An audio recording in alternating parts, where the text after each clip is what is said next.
Spotify sudah menjadi bagian dari aktivitas sehari-hari banyak orang. Namun, yang menarik bukan hanya musiknya, melainkan alasan orang memilih, menggunakan, dan tetap bertahan di platform ini. Melalui Spotify, kita bisa melihat bagaimana perilaku konsumen terbentuk. Sebelum membahas perilaku konsumennya, kita perlu melihat posisi Spotify di pasar.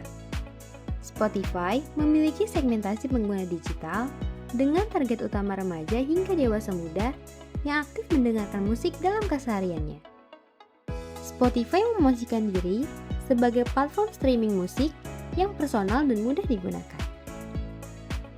Pada perceptual map, Spotify dibandingkan dengan Apple Music, YouTube Music, dan Joox. Dibandingkan para pesaingnya, Spotify dipersepsikan unggul dalam personalisasi dan kemudahan penggunaan. Tingkat keterlibatan pengguna Spotify berbeda-beda.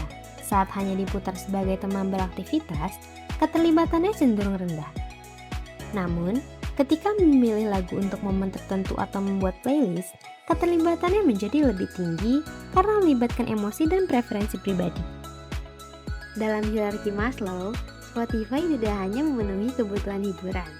Spotify juga memenuhi kebutuhan sosial, penghargaan, hingga aktualisasi diri. Salah satunya terlihat saat pengguna membagikan Spotify Wrapped sebagai bentuk ekspresi diri. Berdasarkan Pulse, pengguna yang diamati termasuk tipe experiencer. Mereka senang mencoba lagu baru, mengikuti tren, dan menikmati pengalaman baru. Karena itu, Spotify menjadi bagian dari gaya hidup mereka.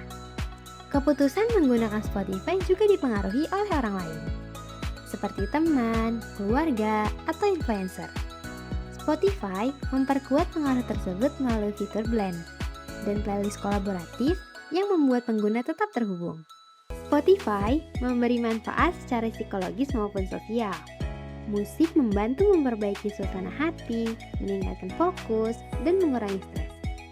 Di sisi lain, musik juga menjadi media untuk berbagi dan membangun hubungan dengan orang lain. Kepuasan pengguna muncul ketika pengalaman yang dirasakan sesuai, bahkan melebihi harapan. Personalisasi, kemudahan penggunaan, dan rekomendasi lagu menjadi alasan utama tingginya kepuasan pengguna Spotify. Spotify mempertahankan penggunanya melalui playlist personal, algoritma rekomendasi, dan fitur seperti Spotify Wrapped. Semakin lama digunakan, Spotify semakin memahami selera penggunanya. Hal inilah yang membuat banyak orang tetap bertahan menggunakan Spotify. Kita berdansa dan tertawa gandeng tangan, semoga bergema sampai selamanya. Dunia pasti ada akhirnya, pintar